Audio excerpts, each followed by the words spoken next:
Hello guys, మీకు ముచ్చట చెప్పాలండి చెట్టు గురించి. ఏందనుకుంటున్నారా?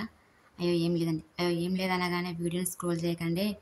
అదేంటంటే మా అమ్మ అయితే నిమ్మ చెట్టు పెట్టి 4 సంవత్సరాలు అవుతుందండి. అసలు ఇది హైబ్రిడ్ మొక్క అని పెట్టింది. అసలు హైబ్రిడ్ మొక్కలు అయితే మామూలుగా 2 ఇయర్స్కి అట్లా మామూలుగా పూత పెట్టి కాయలు కాస్తాయి కదండి. ఇది 4 సంవత్సరాలు అసలు కాయలు వస్తలేవు, పూతలు పెడతలేదు, కాయలు వస్తలేవు అని అయితే అసలు ఈ చెట్టు వేస్ట్ అమ్మ. ఇంకా మా అమ్మ దానికోసం పెండ నీళ్ళు పోస్తుంది, దానికి ఏదో కొడుకుడు పుచ్చళ్ళు చేసేది, అన్నీ వేసేది ఎరువు లెక్క దానికి చెట్టు చెంపనిది కావాలని. అది 4 సంవత్సరాల తర్వాత ఇప్పుడు పూత పెట్టి కాయలు కాస్తుందండి. అది కూడా ఏమైందంటే మా అమ్మ ఒకరోజు మాకు దుడ్డలు ఉన్నాయండి, అదైతే మా అమ్మ ఆ దుడ్డుని పట్టుకొని వస్తుంటే దానికి ఫ్రంట్లో ఒక కొమ్మ ఉండే, ఆ కొమ్మ మొత్తం విరిగిపోయిందంటే చెట్టుది. విరిగిపోయినాకనే అసలు విరిగిపోయినప్పుడు చెట్టుకి పూత పట్టి కాతలు కాస్తుందండి. ఇప్పుడే ఫస్ట్ కాత ఇది కాస్తుంది, చిన్న చిన్న ఇప్పుడే పిందెలు వస్తున్నాయి. అనుకుని ఆ కొమ్మ విరిగిపోయినాక దీనికి పాపం చెట్టుకు అదృష్టం కలిసి వచ్చిందో ఏమో.